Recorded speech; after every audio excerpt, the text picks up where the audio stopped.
We're here with Ray Wheatley, IBF Vice President and also International Editor for FightNews.com. Ray, welcome to the convention, the IBF convention here in Las Vegas, Nevada. How are you finding this convention this year?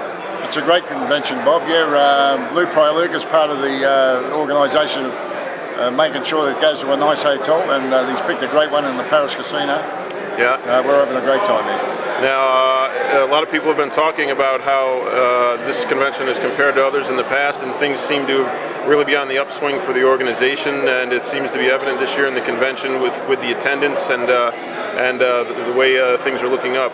Do you agree with that? I certainly do agree with it. Yeah, just talking to many of the members, and last night they certainly be enjoying themselves, and everyone seems to be having a great time here in Las Vegas. Things are looking good for the IBF. Oh, Ray, you seem to be kind of a who's who of a boxing man, a Renaissance boxing man. I was reading a little bit about your background. You've done everything from box as an amateur, box as a professional. You've gotten into the publishing end of boxing with magazines, books. You've done commentating for fights on air, on broadcasts, writing. You're with the IBF organization. You're with our group here at Fight News.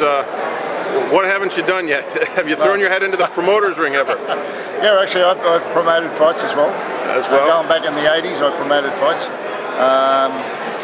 Yeah, it's just been, like yourself, Bob, I've been a big boxing fan to start with, and got into all those different areas of boxing, and I've enjoyed all of them. It's all been a great experience, and I'm having a better time now than ever, to tell you the truth. Being part of the IBF, it's been a great experience, working with some great guys there on the board, the directors, and also Darryl Peoples, the new president. He's done a great job, and Lindsay Tucker. Lindsay's done a great job. Gets through a lot of work proving fights. Also the new ratings chairman, William James. He's doing a very good job, mate. Aaron Kaiser is one of the guys on the board. He does a great job, and it's just been good to work with these great people. That's excellent. Now, you spoke a little bit about Australia's latest world champion, Daniel Geale. You're going to be presenting his belt to him when you get back home. How exciting is that for Australia to have a new world champion and to have won it abroad in the champion's backyard? That's pretty difficult to do. It's very difficult to do. Yeah, Daniel Geale is a very special champion. Not only a champion fighter, that's certainly on the improve, and I think he'll become a super champion in time with more experience, and but also a champion guy to go with it. He's a real family man, real gentleman, and the media is starting to get behind him back in Australia, Bob, and I think he's going to go into very big things. Yeah. And now his fight, I'd seen his fight with Anthony Mundine, a close call either way, but he really showed back then, a couple of years ago, just his character and his pedigree as a fighter, his amateur background, and even in the disputed loss, people could see just what he was made of, and that he had a good future ahead of him. Exactly, Bob. Yeah, that showed you what was to come. And his recent win over Sebastian Sylvester, as you say, in Germany, terrific win. His previous fight to that was also a great win over Roman Karmazan. He's a very tough guy and former IBF world champion. And he stopped Karmazan, so that was a great effort. I think he's only the second fighter to stop Karmazan. And he's just improving with every fight. And down the track, I wouldn't be surprised if he's in there with the top guys, to Sergio Martinez and maybe Felix Stern. Mm-hmm. Now, and do you still see big things for a couple of the other young guns in Australia, Lenny Zapavinia and Billy Dibb, even though they had some setbacks in title goes? You still see a bright future for them? I do. Billy Dibb. Billy Dibb is fighting for the world title on July the 29th, I believe. July the 29th in Sydney. It's Jorge Lacervia. Billy Dibb's an improving fighter. He's still only a very young guy. He's very early 20s. And also Lenny Zapavinia, only 22 years of age. He's going to get another opportunity. He's fighting an eliminator on August the 5th against Arneth Diaz in Melbourne, and I can see that down the track that Lenny Zapavinia is going to be a world champion.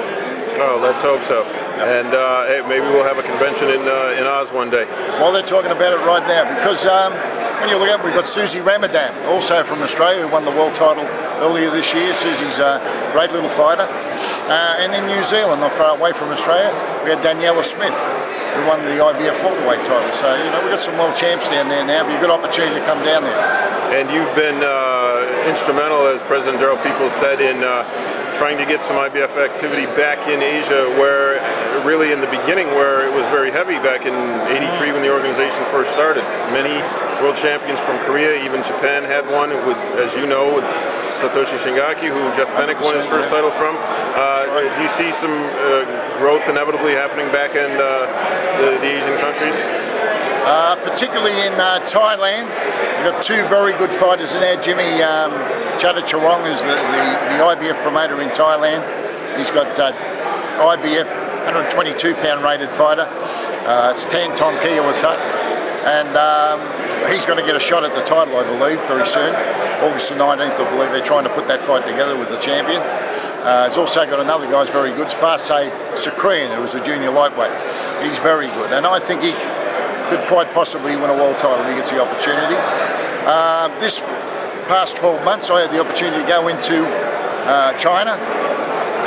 First time the IBF's ever been in China. Fought in a place called Cumming, 10 million people, in a nationally televised fight.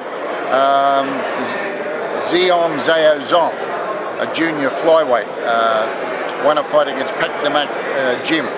Stopped him in 4 rounds. Now he's a well-rated fighter now, Zong. So hopefully his promoter is Louis Gang, and Louis Gang tells me he's going to make an offer to the world champion this year. So hopefully there's going to be a IBF world title fight in China. Hopefully. Well, sounds good. It just looks like things are going upward and onward with the IBF. I know the organization's proud to have you as a vice president, and I can tell you firsthand that Fight News is glad to have you on board as well, right? It's been a pleasure chatting with you, and have a good rest of the convention. Thanks, Bob. All the best, mate. All right, mate. You take care.